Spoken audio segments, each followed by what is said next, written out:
So it's both of us. Yeah. Okay, so I think last week we finished Ben Zoma's Pirkei Avot, right? We did. I'm pretty sure we did. We did. Which we did. You know. Yeah. Who was rich? Who was? And I sang my song to you. That by the way, the next one. The next one also has a song. So, you know, we've got Dangling time. the carrot. That's right. But who knows if we're going to get to it or not. So this week we're going to read do background on Shimon ben Azai. So Shimon ben Azai was the second of the two Shimons, right? Zoma and Shimon ben Azai were close friends. They were best friends, study partners. They did everything together. And the truth is that not only did they do everything together, but so much so that we read that, well, let's look at the first one, which is, I just put it in again. So remember, the top says Shimon ben Azai. If you don't have it, I do have extras here. And here, actually, I have an extra one right here, too. If you need. Here, do you need this or no? Yeah. So, okay, so some of these, by the way, are repeats from last week only because they're all so often they're talked about together.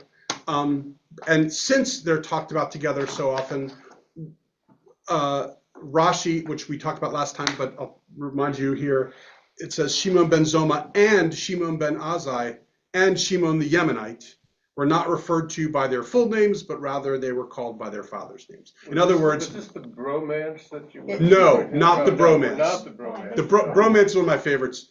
We'll never talk about that one, only because the bromance is not, well, the word is Tanaim. Tanaim means that generation of rabbis leading up to, to the redaction of the Mishnah. So in other words, trying to say it in better, plainer English. The Tanaim are the rabbis who lived roughly from 50 or 40 or 30 CE to 250 CE, that early period. Because actually, now is as good as ever to just remind you of a thought, which is that, so that when you think about, I don't have any charts or anything, but when you think about, there's there's way more, but three major generations. There's the Tanaim, which are those rabbis that were of the Mishnah, and then there were two solid generations, but there's way more, but I'm just generalizing, of rabbis who then discussed the Mishnah, and that became the Talmud, right? So anyone who was part of, and that's the Amoraim is the name of that group, and so therefore every one that we read about in Pirkei Avot, they're all Tanaim, every single one of them, because they're all part of that early stage. But when we do background stuff, you'll hear other names of other rabbis, like you'll hear Rabbah and Rava and Yehuda and all these different people, and they are talking about, but wasn't it true? They'll say something. Wasn't it true that we heard this? Actually, today we'll read about a couple of them who are referenced, and they're all 100, 200 years. Some of them are a couple hundred years later, and then some of them maybe as much as 400 years after this. And so that's probably as far as it goes. No, it probably goes as far as 500. 450 CE is the later group of the Talmudic rabbis. And so you've got, and you just have to think about it as just generations in a schoolhouse. I mean, really, once you kind of just appreciate it, it's just various different generations in a schoolhouse. You've got the first generation, which was all happening in Israel, and then, which are the Tanaim, and then once the Mishnah, well, actually, after the Bar Kokhba rebellion, but also once upon the redaction of the Mishnah or the completion of the Mishnah, that's when Babylonia became the center of Judaism. And so then you've got various different communities with various different schools, with various different rabbis leading, teaching the various different schools and discussing the stuff that was written about earlier in our material, and then even later, yet another generation, 100 years later, in which they're finishing up the task and then making sure that the Talmud is written down the way that they want. They're called the Stamim, but the point is that they're just generations. So Ben Zoma, Shimon ben Azai not referred to by their full names, but rather were called by their father's names. And I think that it wouldn't be the case had it not been for the fact that these two, especially Ben Azai and Ben Zoma, not as much the Shimon the Yemenite. He was, I guess, another Shimon that lived at roughly the same time. But I suspect that it's just that when you have Zoma and Ben Azai always doing things together, to say Shimon, which Shimon are you talking about? It became clear. Just say Ben Azai, Ben Zoma, because they're always together, and you never know which ones. This second group that you're talking about in Babylonia, yeah, Babylonia was under sort of Persian rule. That's correct. And therefore positive for Jews. Whereas the others were under Roman rule, which became Christian. Yes, okay. That's exactly correct. And that's why I think that the Babylonian Talmud and Judaism flourished in Babylonia at the time. But there is, by the way, you should know, I think I've said this a few times, and if I haven't, it doesn't really matter. But there are two Talmuds. There's the Jerusalem, also referred to from time to time as the Palestinian Talmud, and then there's also the Babylonian Talmud. The Babylonian Talmud, if a person just says the Talmud, for sure they're referring to the Babylonian Talmud, 100%. The Jerusalem or Palestinian Talmud is I don't want to call it the weak sister, the ugly sister. It's not. It's just not as full, not as thorough, not as complete. But what you will notice, though, is remarkably there's a lot of shared stuff. And the reason why is because they had rabbis. One famously was named Kahana, but they had rabbis who would go back and forth between Israel and Babylonia for the sake of making sure that everyone was communicating properly and they weren't just having two completely random documents that had nothing to do with each other, but they wanted some semblance of uniformity in that. And so they're not like so off. You can use both, but the Babylonian Talmud is so 9 out of 10 times, I would know maybe 19 out of 20. Someone says the Talmud, they're talking about the Babylonian Talmud. Anyway, back to this. So let's learn more about who Shimon ben Azai was. Hey, Jeff, good to see you. And we're on, or good to see your square. And we are doing the background materials on Shimon ben Azai. So the second one is from Kiddushin 49b. Kiddushin is, again, the Hebrew word for marriage, or the Jewish word for marriage, let's call it. And so it says, if a man says to a woman, be betrothed to me on the condition that I am a student of Torah. I think we read this one also another. One does not say that he must be a student who is scholarly like Shimon ben Azai or Shimon ben Zoma. Again, they're mentioned together. It's almost that they were like twins. Like that they just, everything was the same about them. Not every BFFs. What's BFFs?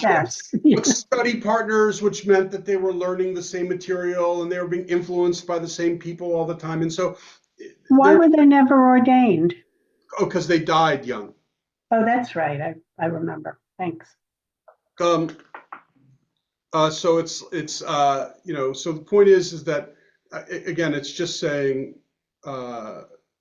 these two, that were so wise or such great students, and it just it specifically points them out, just kind of showing that even though they weren't rabbis, they certainly deserve to be placed in the pantheon of the great intellects of our tradition. So then the next one is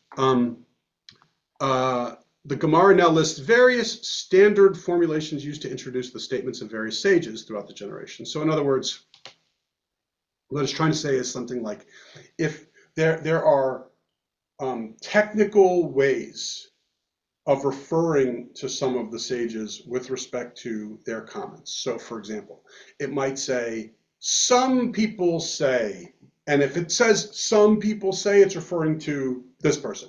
Or it might say, there are those who dissent, and it refers to this person. And then it says, the scholars believe, is referring to these two. Or so and they're just saying that there's a formula that it's like shorthand in the, it would be like this. It would be like if the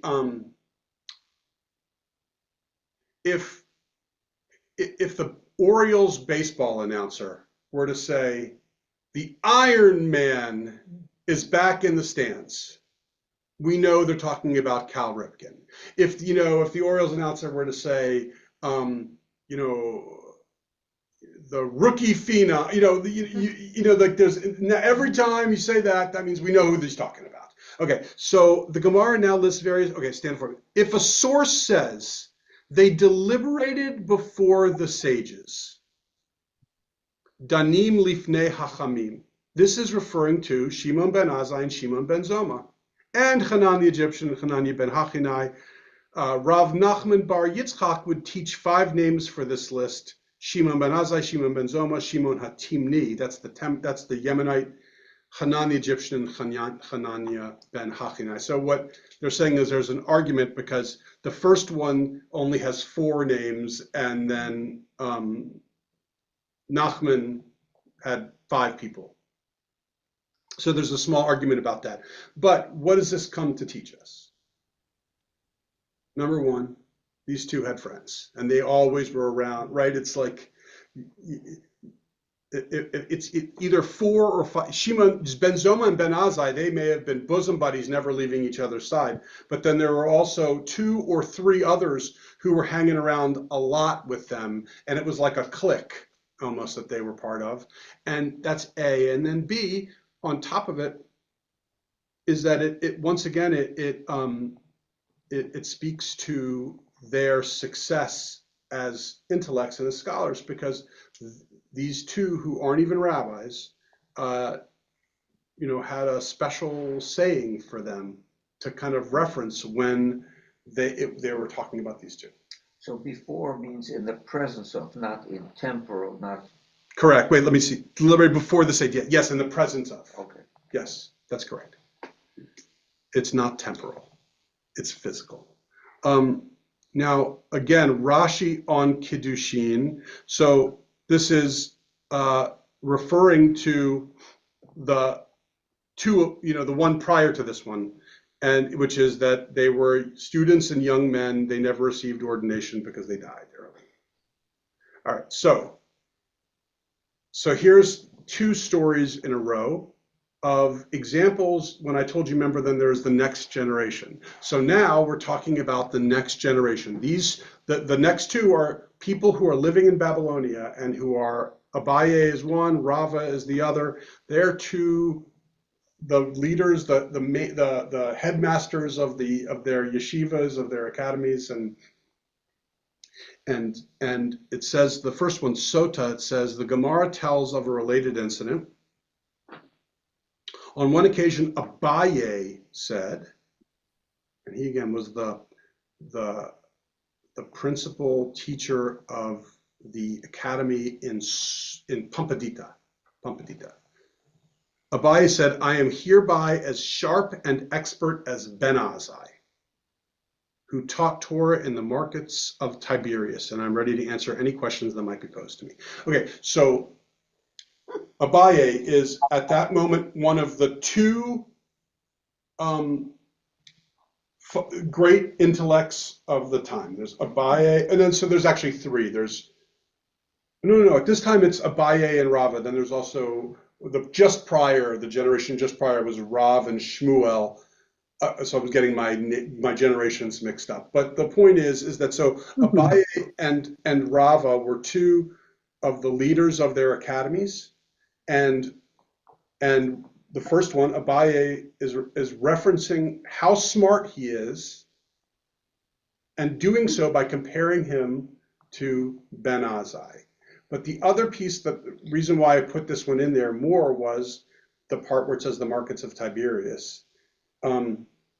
So you can imagine him kind of being one of those guys who are standing on a box in the middle of the market and saying, the end is coming soon, the end, right? But also, it's just to say he lived in Tiberias, which is, where's he from? Tiberias. Now I'm just curious no problem, Jeff. Audio's not working. Get it. All good. Take this out. So this next one is. Actually, I'm on. Can you hear me? Oh yes, Ken, we can hear you fine. Great. The next one is. My video is not working now. No, it's okay. But I'm glad you're with us. Rava once said when he was in an especially good mood, "Behold, I am like the intellectually sharp Ben Azai again, who would regularly expound in the markets of Tiberias again. I too am ready to answer any question posed to me," just like his foil Abaye at the other academy. One of the sages said to Rava, "Okay, fine. How many apples are needed to establish an eruv?" So an eruv is the wire that goes around a town. Well, how would you do that? Right, and what does Rava say to him? Like, Does one establish an eruv with apples? Right, but that's hardly like really challenging his intellect. But my point is that is once again about, it's not about Rava or Abaye, but rather about how they're comparing themselves to, at least for our purposes, how they're comparing themselves to Ben Azai in terms of intellect. And since they were the sharpest people of their places, then that's saying something. Boy, I mean, why not? Why didn't Rava say, "I am as intellectually sharp as Akiva"? Maybe he was afraid to compare himself to Akiva because Akiva was so great.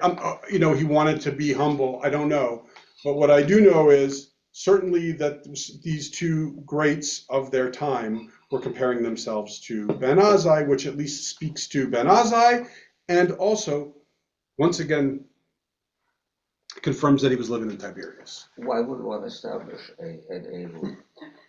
Oh, okay. So fun. Because the Torah said, well, the Torah and subsequent elements of our tradition talk about how on Shabbat you can't carry anything with you when you leave your house. So you can't carry keys in your pocket. You can't carry money in your pocket. You can't carry pieces of a pen on you. You can't carry, it's prohibited as work on the Sabbath.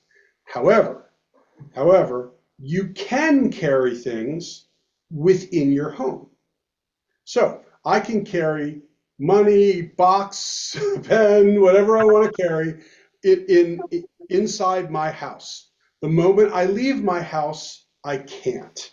So what they do is they establish something called an eruv, which is a little string tied around as far as you can tie it around. And what it does is it encircles a whole region, a neighborhood, a city, who knows? And it makes you, and what it does is it creates a mythical resonance.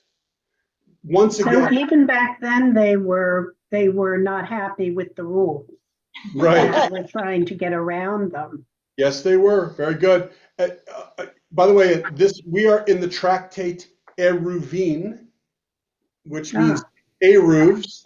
So no, I'm just so often they go off topic. But you know what? Then again, the Kiddushin, which is about marriage, it said, be betrothed to me on the condition that you are like as smart as Ben Azai. And so in other words, they're talking about marriage. Sometimes it's like it's so off the subject that you're like, how did they even get here? But ideally, it's on the topic, and in this case, it's about Rava answering a question about eruvs and how you can't make an eruv out of apples.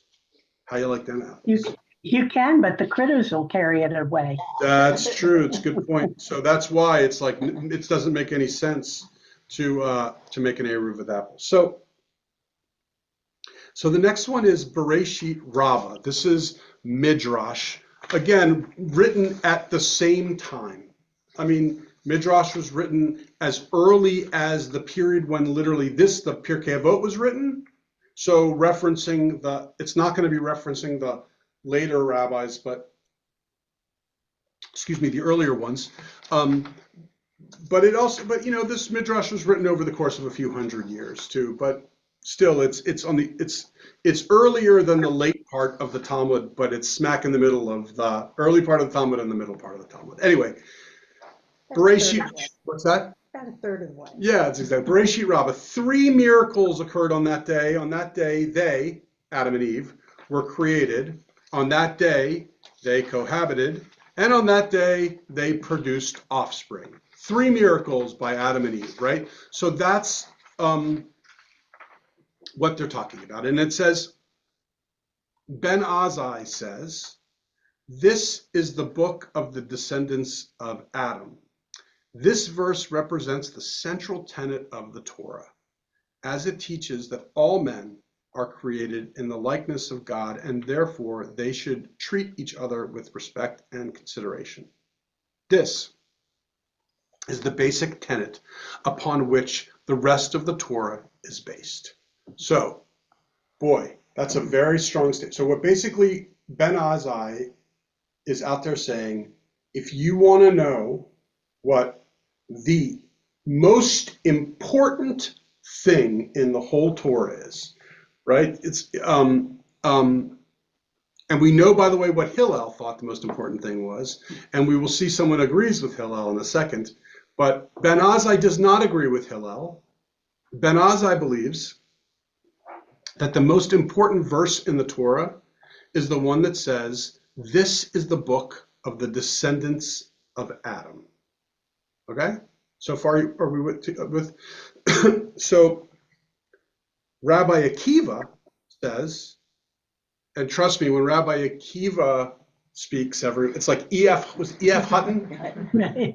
Everyone's like, oh. When Akiva is, everyone's like, oh, Akiva's about to talk.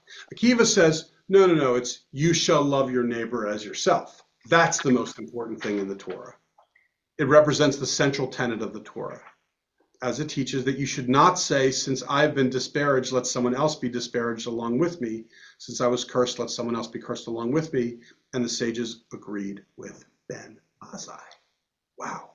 So this is fascinating because, number one, there's so many things that we can pull out of this. Number one, that Ben Azai actually had the courage to intellectually joust with Akiva.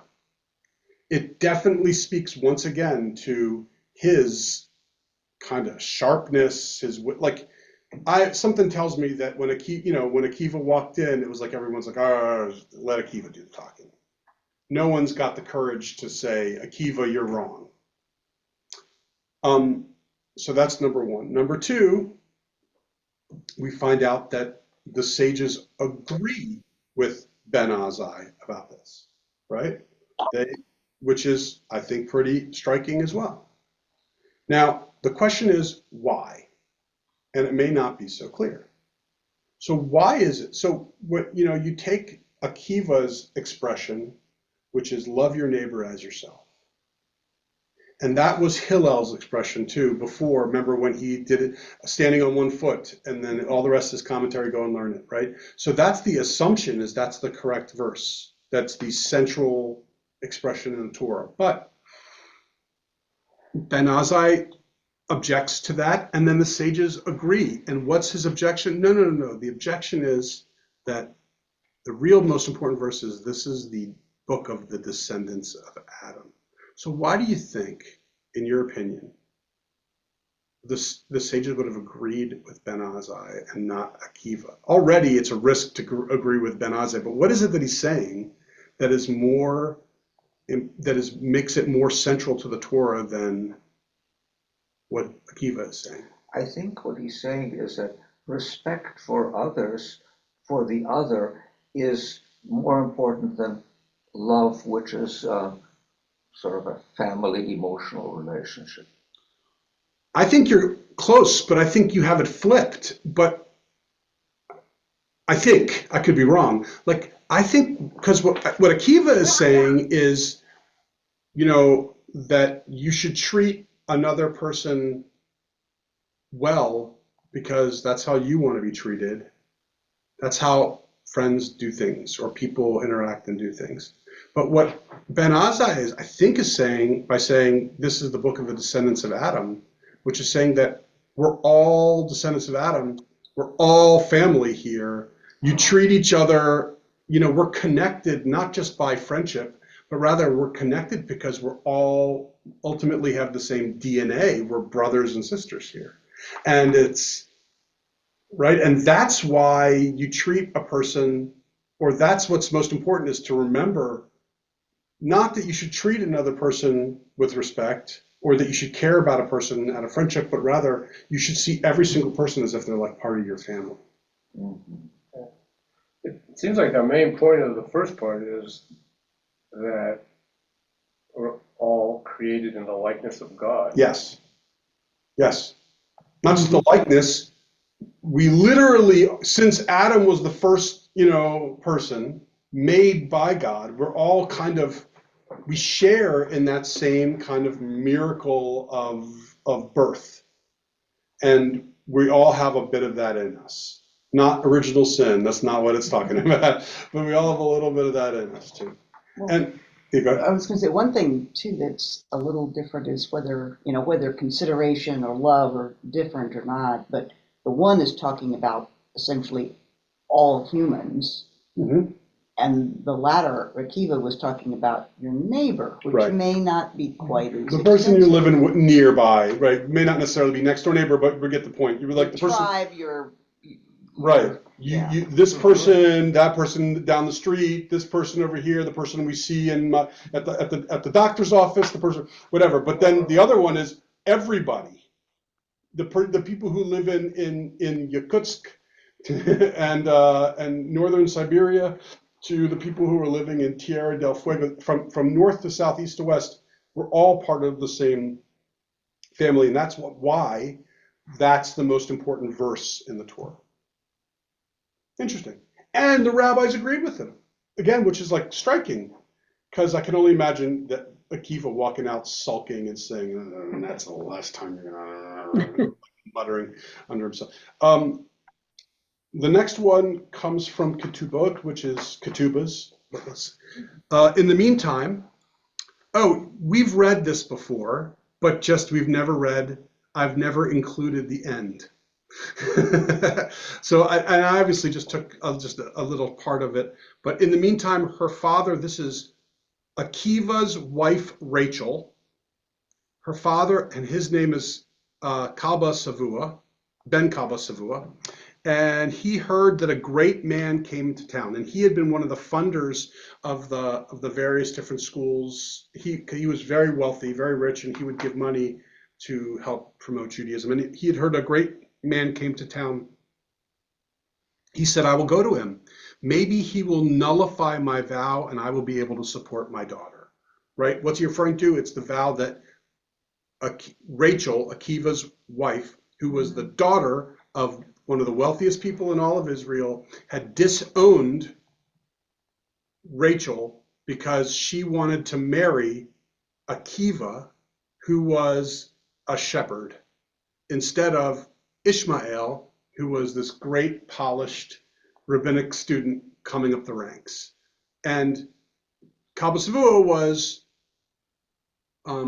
cared enough about appearances or for his own, what he wanted for himself, that he didn't want his daughter to marry this buffoon. Rather, he wanted her to marry this highfalutin guy. But she was insistent on Akiva, and she saw something special in him, and so he vowed to disown her because of it. But now he's regretting that he, disowned her, partly because he heard that her husband, even though he didn't know him, he had met him that, maybe once, he had heard that he had kind of really risen up in the ranks. It was kind of a huge surprise to him. So he came to him to ask about, so he doesn't know that he is speaking to Akiva, to ask about nullifying his vow. And Rabbi Akiva said to him, now what you would have expected Akiva to say to him in that moment is, screw you, right? But he doesn't say that. It's kind of remarkable. He says, did you vow thinking that this Akiva would become a great man? He said to him, if I had believed he would know even one chapter or one halakha, one law, I would not have been so harsh. He said to him, I am he. Right? So it's like basically he forgives him for this and says, and comes up with a system for determining if the vow can be nullified. Did you know all that was, like, you made this vow, but you had no idea that, what was going to become of this Akiva. You made a vow thinking he was just going to be a shepherd for the rest of his life. And so that would be, but if you had known, you would never have made the vow. So he lets him off the hook. Ben Kabba Savua fell on his face and kissed his feet and gave him half of his money. The Gemara relates, this is the part which is the kind of the most important part, at least for our purposes. The Gemara relates, Rabbi Akiva's daughter did the same thing for Ben Azai. So now I'm thinking, well, this makes a little bit more sense why it was that Ben Azai had the chutzpah to argue with Akiva, because he was arguing with his father-in-law. Maybe.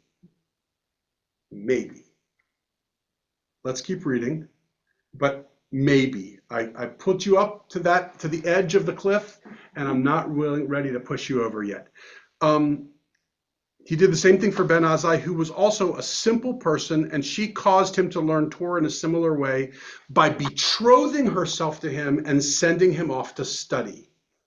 And this explains the folk saying that people say the you follows the you, the daughter's actions are the same as the mother's. Now, so the question is, because we're about to read two more, which are so fun. I love the next two. And it's going to make you now question the last one. So it's okay. I'm just preparing you. Is it saying that the mother married for love and the daughter marries for love? No, I think what it's saying is the mother, married and then sent her husband off to go study, and the daughter is engaged and lets the husband go off and study. I think Okay, thank you. So Tosefta. So this is material that is not. Yeah, go ahead. Could we spend another moment Yeah. on the vow? Yeah. And because Why on his earth? reasoning seems very creative. Because he can't foresee everything that's going to happen, so the vow. Right. I mean, look. I think It's a who rare knows. marriage. It's a rare marriage vow that would ever survive. Yeah. Did you know that your wife was going to become like impossible to live with? Oh, then you're fine. You can get a divorce. Did you know your husband was going to start cutting his toenails at the dinner table? Then I was trying to even it out. that would be out. Right. Go ahead. So I mean, to me, it sounds like Akiva's finding out. Were you worried about, did you think he'd become a great man? Right. Actually, maybe I'm reading it wrong. But it's basically, by the way, the first part was just, when the father says, Go ahead. if I had known he'd even know one chapter, I would not have been so harsh. right, but It I makes thought sense. he was going to remain at my shepherd, because remember he worked, I thought he was going to be a shepherd this So he whole time. wasn't And you're, holding out for Akiva. He was Oh, holding no, out no, for a he- responsible son right, of although I educated think guy. but part of it is, she was set up to marry Rabbi Ishmael, and who was, again, this very polished, perfect in every way, not like Akiva wasn't perfect in every way, but like Ishmael, he was like the golden child. He may not necessarily have been as although he was pretty impressively smart, but he may not necessarily been quite like Akiva, but he was up there. But and so I think part of it is Kalba Savua was kind of just disappointed that Rachel calls off her wedding with Ishmael to marry this guy, right? You know, I thought, you had this whole plan to be marrying a doctor, and then at the last minute you call off your wedding because you fell in love with some random guy at some random bar you met, right? And I'm supposed to be okay with this? What happened to the doctor that we loved so much that came over and went vacationing with us and, and all this? And now, like, it all happened so suddenly and take care of you so well. And, right, and it's like I cannot believe that you would be so impulsive and so stupid and so crazy. And all I can say is I'm disowning you. Now, again, we would all agree that that is wrong for a parent to do, and for that matter, impulsive and all of that. And of course, but this is happening at a different time. But now what's happening is that Kalba Savua is thinking, oh my God, rumor has it that my daughter actually married not just Ishmael, but arguably the greatest sage our people have ever had. And, at least up to this point. And so, wow. And I am now regretting, like, she was right, but I made a vow. And how do I get out of this vow? I need a good rabbi to help me figure out what I need to do to break my vow. And Akiva says, don't worry. Of course, again, not knowing who it is, don't worry, let me see if I can help. So, did you make the vow knowing blah, blah, blah? No, I didn't. Okay, fine, vow's off. I agree with Tom. I think that's kind of weak. Very weak, very weak. Maybe Akiva, well, okay, according to The Orchard, Yochi Brandis' book, which is beautiful and exceptional, and I said I want to read it again, and I plan on doing it soon. But according to The Orchard, she was truly suffering. And in terms of, she was in utter poverty. And not only was, 24 years her husband is away from her. And he definitely was definitely affected by her suffering and struggling. And so he probably wanted to just make her, the father, start supporting her more. Not to mention, we see here that after he says, it's me, what happens? He gives him half his money. And so could also be, we may feel uncomfortable saying it, but for all we know, maybe Akiva was just saying, look, it's a nice way to get some cash on hand is if I just forgive this guy of his vow.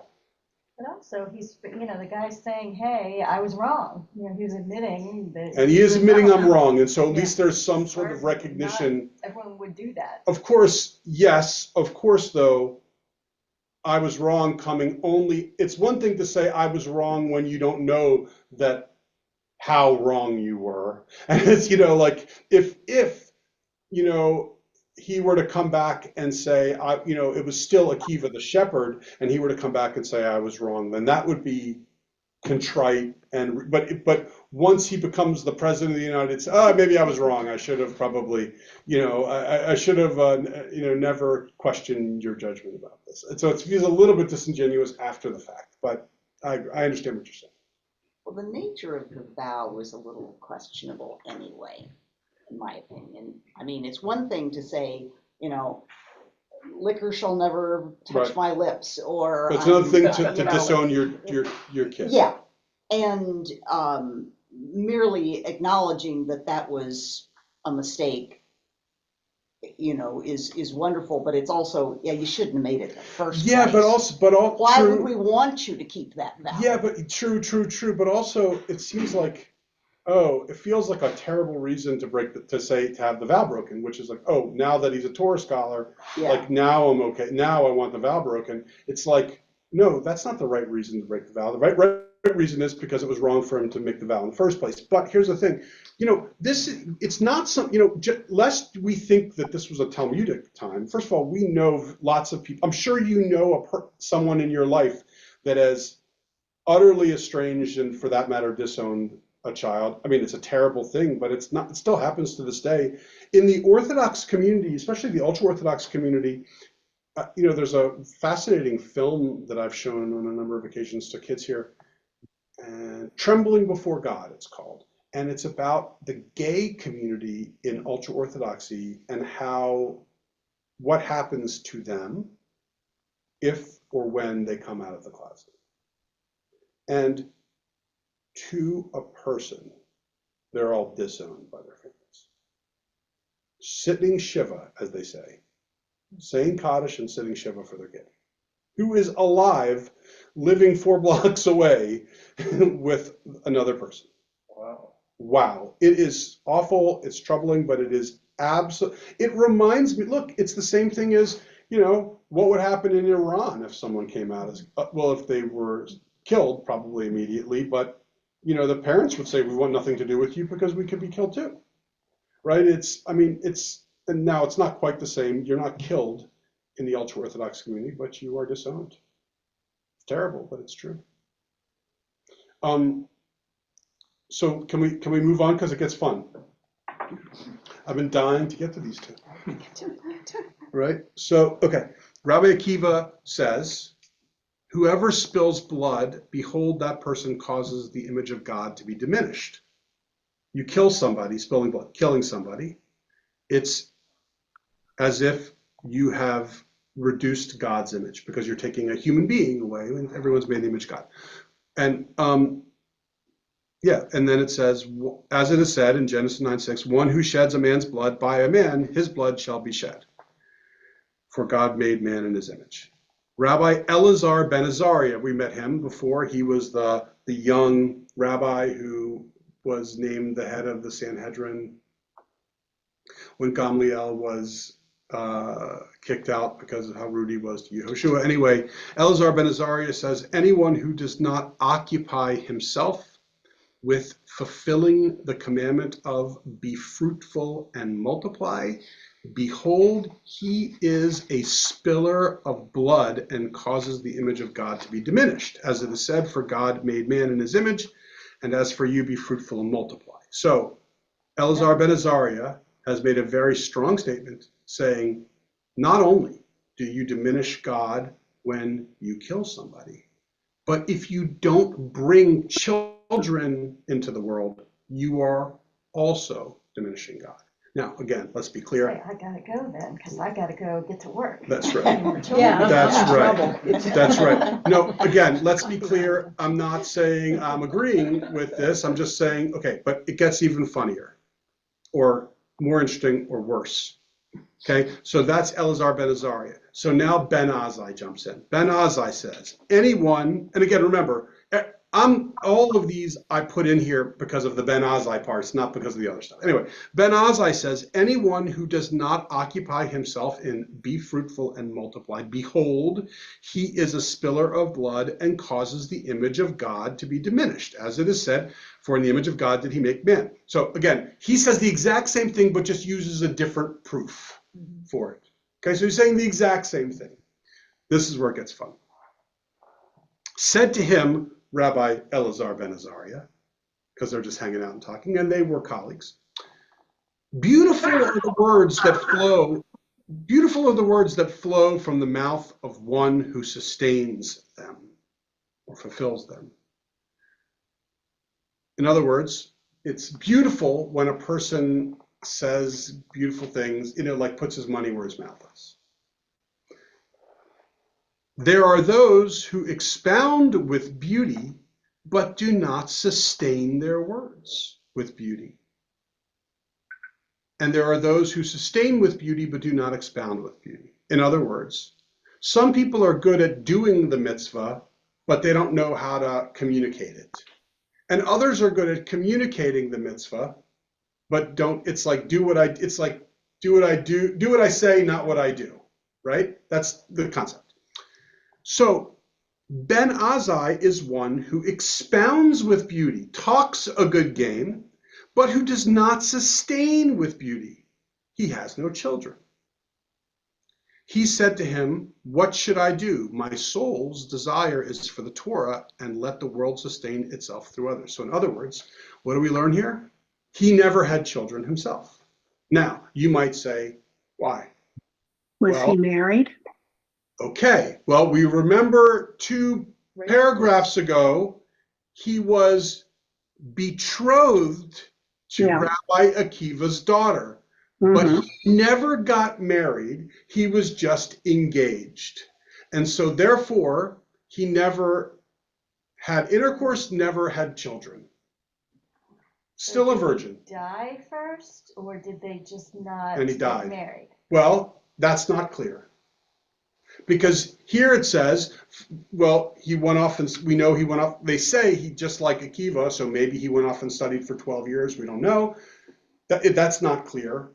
What we do know is, and he was just, BFFs with this other Ben Zoma, and, and maybe they were gay. Who I was knows? gonna say, how BFFs were. Yeah, maybe they're gay. Probably were. They, but we don't know anything about in fact, we know specifically that it's written in various different comments and stuff like that. It's like that they never got married. So did he die before they could get married, or did he just call off the wedding? Because as he says, my soul's desire is for the Torah. So he's kind of saying it's not because he just never got around to getting married. It's more because his preference was Torah over marriage. That's one. But then it gets even, or a lot, in my opinion, even funnier with the next one. In Sota, it says, the Gemara notes, Rav Yitzchak bar Rav Yosef says, that Rabbi Yochanan says. So again, let's just be clear. Rav Yitzchak bar Rav Yosef was probably 300 years later. And he is saying that Rabbi Yochanan says, who was 100 years after Ben Azai. I'm just trying to show you, this is like a conversation that's happening through the generations. Like telephone, though, how accurate is it? Correct. Although I'd like to, yeah, it's true. Although this was so important to them that my guess is that they got it right. But who knows? Rabbi Yitzchak bar Rav Yosef says that Rabbi Yochanan says, each and every one of these sages who presented an opinion with regard to the time needed for the initial stage of intercourse estimated based on himself, right? So they were having a discussion, how long does intercourse take? And one guy's like, I don't know, 30 seconds, 60 seconds. In other words, no, it's like 45 minutes or an hour. And they're like, 45 minutes or an hour. And they're like, 30 seconds? This is like a hilarious conversation, I right? was gonna say, this would be. Hilarious. So it's like, how long do they have to be away from studying Torah before they can get back? Well, no, I think no. Well, could be, but it's really, this was just saying, they were just trying to get a sense of, what are we talking about in terms of time for sex, right? So it says, how long, and they said that they estimated based on himself, based on his own experience. The Gemara asks, but there is Ben Azai who didn't marry. So how could he estimate based on his own experience, right? It's so funny to me. Well, indeed. Right? It's like, Why did they He hid even under the know rug. that in the first? Yeah. well, I'll tell you why. Because Tell me there's some obscure law or something. no, it's It's something not? that if we haven't read this one, I could have put it here for Ben Azai, because he makes a similar quote. But there are various times, and there are various times in the Talmud in which one of the sages is awkwardly and uncomfortably watching his teacher do things which are very private. Whether it's one case, it's I think it's Kahana actually, who was lying under the bed of Rav while he is with his wife in bed. And then finally Rav hears, he goes, Kahana, what are you doing down there? And Kahana says, it's Torah and I got to learn. Everything that's natural, I have to learn, right? And then there's a number of them, which is watching their teacher defecating. And they're like, in fact, we might, I think it's, yeah, we're going to get a fun defecation one, but it's not watching someone. But you'll see them defecating and like, I got to watch you. I got to learn. This is all Torah. I got to learn. So there's nothing off limits. Everything that a person can think of, everything that's in the natural world. This is Torah. We got to kind of unpack it, understand it, figure it out. Now the question is why? Because it might be the question of how long. What happens if a person doesn't ejaculate after 30 minutes? Would that mean that? They took too much Viagra. Right, but what I'm saying is because I wish I'd like studied all the stuff that happened before, and then we could understand what the context is for trying to understand why it is they cared about the timing of this. But the point being is that what they're thinking is like it might just be like, okay, there's a law which says be fruitful and multiply, but what happens if You're But trying. you're Yeah, really not trying, but it's happening. not happening? That's exactly right. Well, Well, on the wife being barren. That's right. what No, happened. so then it's like, okay, so they're probably, and they were coming up with the amount of time that's Wait a necessary. minute, but when I see that, I think, didn't they learn some of this stuff from their parents? Like, surely they defecated before Yes. they got Yeah, here. they- So why they- do yeah. they need to Because they're learning it from their rabbi now. Okay. And by the way, the other thing which is Totally Weird as different, much, totally but I different just technique. wanted- right, exactly. And by the way, while we're at it, now it says here, it says, which is kind of interesting, but this is not the actual text of the Talmud. Rather, it's the fill-in by Safaria. But it says the sages, with regard to the time needed for the initial stage of intercourse. So what it could also be referring to is foreplay. I was Yeah, I just was gonna gonna say. say, what's initial? By the way, it's not clear what it is, but it could be that too. And it's like, oh, foreplay, 2 minutes. Hi, honey. Foreplay, an hour. It's like, if you ask my wife, not about experience, but I want to be very clear, we're not going to person, but in terms of her practice, she talks to her clients about how critical that part is. Anyway. I was gonna say, that's how I know the story of being under the bed, because Hannah talked about that at the sisterhood. Oh, really? I think. She may have. I've told that story. It's a great one.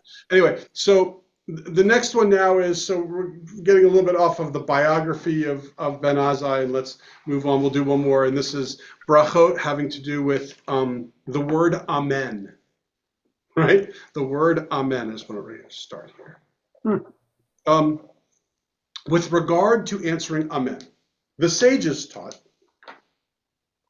one should not respond with a abbreviated or a chatufa amen, which means okay. So if someone said broken down, hamotzi lachem min haaretz, amen.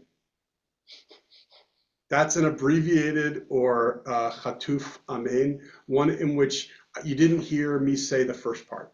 And I said main instead of amen, right? And then a truncated, one should not respond with a truncated amen, meaning you leave out the end. You're like, amen, right? You leave out the of it. And an orphaned amen, which is if you don't know why you're saying amen. Like if, and this, by the way, has happened before, and I need to, now that I've read this, because I hadn't read this one before, now that I've read it, I got to make sure to call my family members, but my extended family members on this. All the time you would hear, like, we would say, Baruch atah hamotzi lechem min haaretz, and everyone would be like, amen. And then someone would walk in, say amen. So they could be covered by the blessing. And they would say, amen. And then, okay, good, now you can eat too, right? But I'm now realizing that the Talmud says you can't say that. You have to know what you're saying amen to. So that's what. Wouldn't you know that, though, if you're walking into dinner, wouldn't you assume? Yes, that you can assume it, but the point is it's an orphan. You don't know with certainty. You could be saying the blessing for studying Torah. Similarly, one should not quickly and indifferently discharge a blessing from his mouth. Like, kind of the way I do it. when we start toward Torah, and I'm like not really concentrating. I'm just kind of saying the words, and that you shouldn't do that. Ben Azai says, one who recites an orphaned amen, his children will be orphaned. One who recites an abbreviated amen, his days will be abbreviated. One who recites a truncated amen, his days will be truncated. One who extends his amen, they will extend his days and years for him. So just to give you a little public service announcement, next time you're at the temple, I say a blessing, you want to be amen. No, nonetheless. Not too long. Nonetheless, one should not prolong it extensively. That wasn't extensively. Now, by the way, there's something very funny. There's a comedian named Modi, I think is his name. He's a Jewish comedian. Mhm. He's exceedingly funny. And you just look for him on YouTube or something like that. It's just all Jewish stuff. And it's a lot of like Orthodox Jewish stuff. And he's just joking about how it is that we do things. And I mean, I've probably seen 10 different videos of this guy. He's very funny. But one of the ones which I've always loved the most is when he does the difference between an Ashkenazic Jew and a Sephardic Jew. And he does it after someone who is reading the Torah, right? And so, like the Ashkenazic Jew, when someone reads, like Shabbos, or that's like seeing someone at the, it's in Shabbos, good job, right? The Sephardic Jew's like, Shabbat Shalom to you. And he just kind of compares, it's like Shabbos, good Shabbos, right? And the Orthodox guy, the Ashkenazi Shabbos, right? So it's like, and that makes me, when I think about the Amen. Anyway, MODI. You will thank me. This guy is very popular. Like if you had said we should bring him to Temple Beth Shalom, yeah, sure, but I just need to get 30 grand. Like he's in demand, and he is, oh my God, he is brilliantly funny. And and generally when you find like his YouTubes or videos of him, it'll be like 3 minutes. They just do like one little segment. So keep looking for them. But the Shabbat Shalom is my favorite, but there's so many of them which are so funny. Anyway, so he's not doing it extra big as the Prime Minister of India. right, no, not that Modi. It's like I wonder just for fun, if we can find just one Modi video that will just to bring us home. Modi Rosenfeld, comedian and actor. This is him. Let's see if we get a video of him. Modi Rosenfeld? Yeah. Should distinguish him from the Prime Minister. Let's see if I can I want to find the one about Shabbat Shalom, but. All right, fine, I can't. Let's just watch a minute of welcoming the latecomers for. Oh, good. Promising. Oh, why am I not hearing anything? Hold on. No, we'll start it up again. And Laura, I know you're there. How do I, not connected, airplane mode. Wait, but it theoretically should be coming through because, oh wait, down here. Well, aha. How do I, all right, fine. Wait, I got this.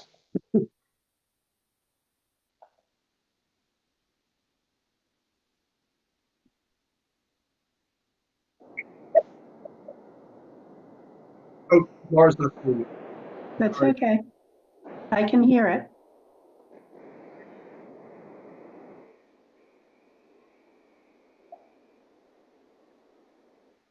Oh, wait here, I'm sorry.